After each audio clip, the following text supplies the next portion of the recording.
Bien, jóvenes estudiantes, el día de hoy vamos a presentar el tema de la ciencia y la tecnología.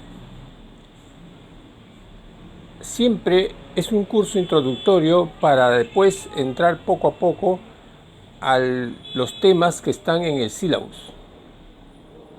En esta oportunidad pues vamos a presentar el tema de la ciencia. Y nos habíamos preguntado anteriormente qué es la ciencia. La ciencia, en pocas palabras, viene a ser un conjunto de conocimientos, pero un conocimiento científico, porque hay varios tipos de conocimiento. Entonces, el conocimiento científico, que es a base de la experiencia, de la experimentación, ese es el conocimiento científico. Nosotros hemos conocido que la ciencia analiza todos los fenómenos naturales, tanto lo que ocurre acá en nuestro planeta, como lo que ocurre en el universo. ¿De acuerdo? Entonces, la ciencia proviene de la palabra scientia. Etimológicamente, entonces, esta palabra latina viene del vocablo italiano scientia, ¿no? Que significa conocimiento y sabiduría. El que hace ciencia, pues, busca el conocimiento, el saber acerca de las cosas. Bueno, nos remontamos ahora a la historia de la ciencia. ¿Cómo empieza la ciencia, jóvenes? La ciencia, en años remotos, desde la aparición del hombre en la Tierra, desde el hombre de la caverna, el hombre de Nedernal, el hombre de Java, el hombre de Pekín, ellos no sabían que hacían ciencia, pero se preparaban con instrumentos. Ellos hacían su piedra, hacían su lanza, agarraban un palo, agarraban una rama y lo usaban como herramienta. Y eso era el inicio de la ciencia. Dice la historia que 3000 años antes de Cristo, los chinos ya estaban inventando el papel, la brújula, ¿no?, la seda, el ábaco que servía para contar y la pólvora, ¿no? Entonces, 3000 años antes de Cristo. Ya después avanzó el tiempo y aparecieron los filósofos. Y los filósofos más importantes ustedes ya lo conocen, ¿no? Tenemos a Aristóteles, tenemos a Sócrates, a Platón, tenemos a Pitágoras, tenemos a Ptolomeo, grandes pensadores, grandes filósofos. Ellos nos dejaron su sabiduría y el periodo de sus conocimientos duró más de 1500 años. Sus investigaciones, y hasta ahora son válidos todo lo que ellos han investigado, excepto algunas equivocaciones, errores. Al inicio, pues, Demócrito decía que el mundo está formado por 4 elementos, ¿no? Entonces, esto ha ido cambiando. Igual decían que la Tierra no se mueve. Ptolomeo afirmaba que la Tierra no se mueve, pero ya en 1526 ya muchos, tanto Copérnico como Kepler y Galileo, demostraron que la Tierra sí se mueve y que la Tierra tiene un movimiento heliocéntrico, que significa movimiento alrededor del Sol, ¿no? Y el movimiento geocéntrico es el que proponía Ptolomeo, ¿no? Claudio Ptolomeo decía que la Tierra solamente gira en sí mismo y que los cometas, los astros, todo lo que existe fuera es lo que pasaban por nuestra cabeza, ¿no?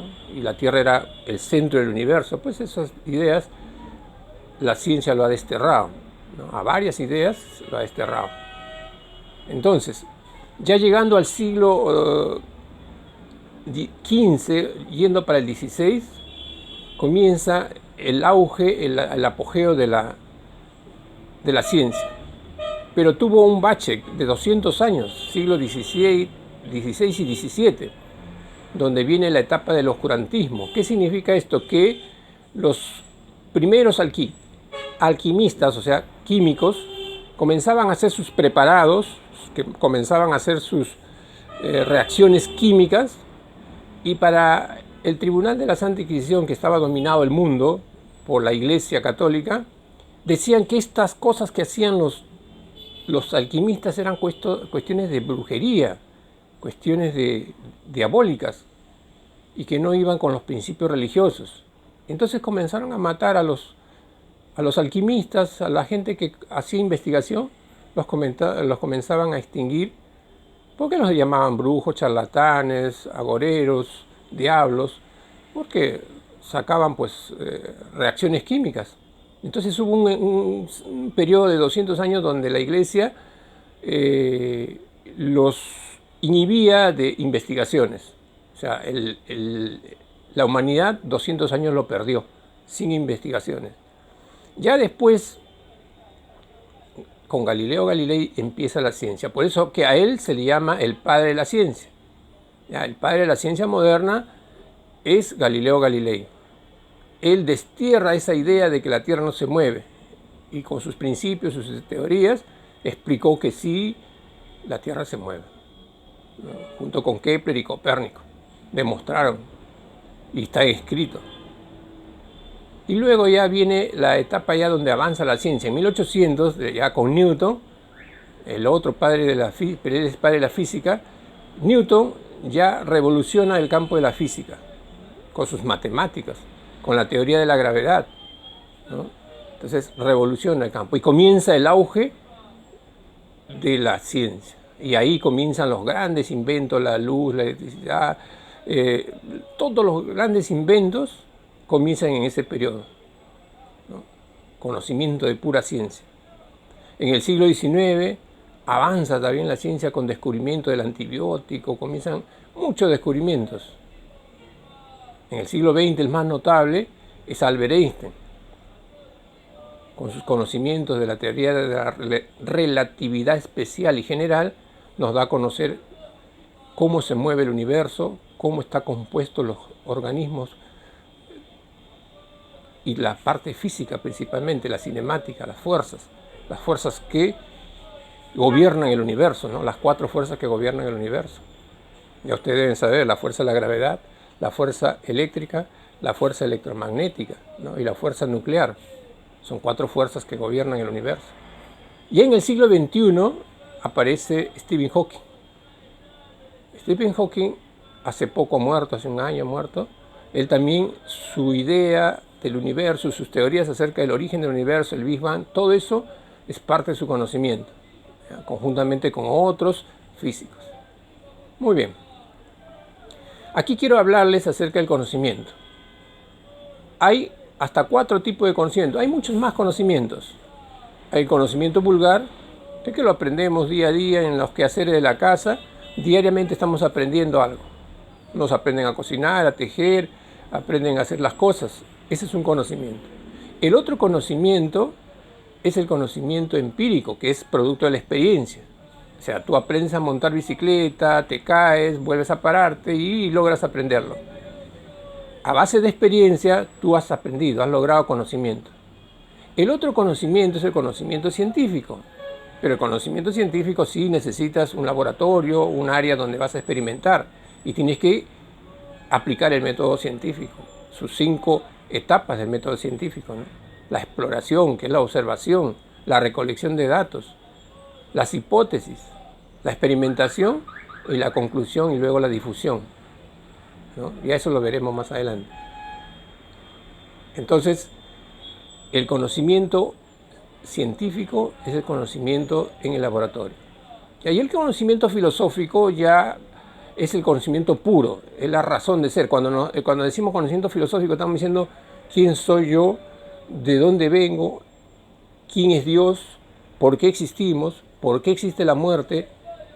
Son preguntas filosóficas, ¿no? Existe el alma, existe la resurrección.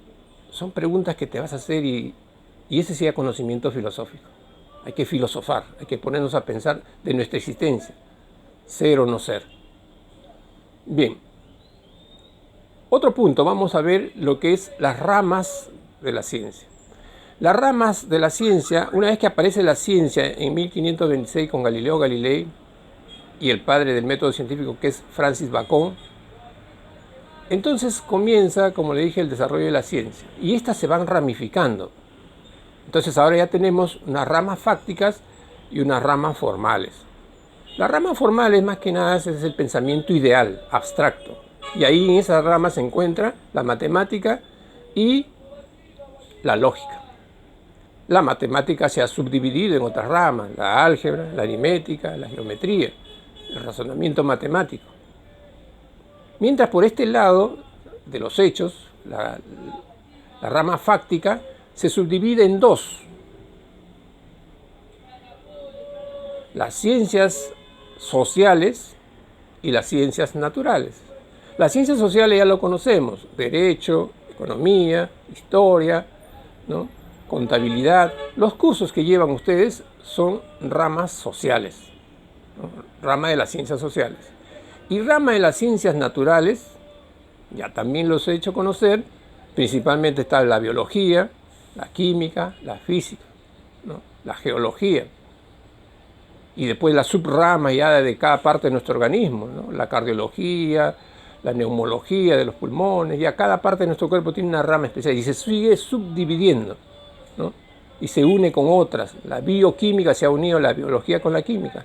La fisicoquímica es otra que se han unido, se han empalmado. Entonces se van relacionando. Todas las áreas de las ciencias se relacionan unos a otros. O sea, no es independiente la física de la química ni la física de la biología. Todo tiene una explicación en conjunto, ¿ya? Bien, esas son las ramas de las ciencias. Ahora, vamos a recordarles la importancia de la ciencia y la tecnología. Mientras que la tecnología es la ciencia aplicada porque se dedica a hacer cosas, artefactos, computadoras, equipos, máquinas, carros, autos, aviones, transbordadores, esa es la ciencia aplicada, es decir, la tecnología. Se dedica a hacer objetos. Pero esos objetos se hacen porque hay previo conocimiento de la ciencia. Y la ciencia es otra cosa, pues la ciencia es el puro conocimiento. Ejemplo de ciencia, el grafeno, ¿no?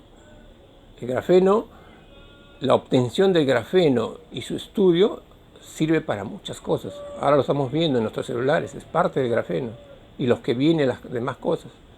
Después, la radiación, ¿no? La radioactividad, el estudio de la radioactividad es pura ciencia. La teoría atómica es pura ciencia, ¿no?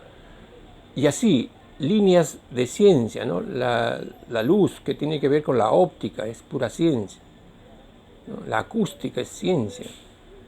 Entonces, mientras que en un lado están los artefactos que se puede comprar en una tienda, la ciencia está en los libros. La ciencia no se vende en la farmacia, no se vende en las tiendas comerciales, ¿ya? La ciencia existe porque es puro conocimiento y eso está en los libros y se sigue investigando para ser científicos, ¿no? Ahora mismo están investigando cómo combatir el virus del SARS-CoV-2, que es el COVID-19. Entonces, la ciencia tiene que investigar hasta encontrar una respuesta a la pregunta cómo se formó estos virus y cómo hay que eliminarlos. Bien, jóvenes, eso es todo en cuanto a ciencias. Gracias, muy amable por su atención.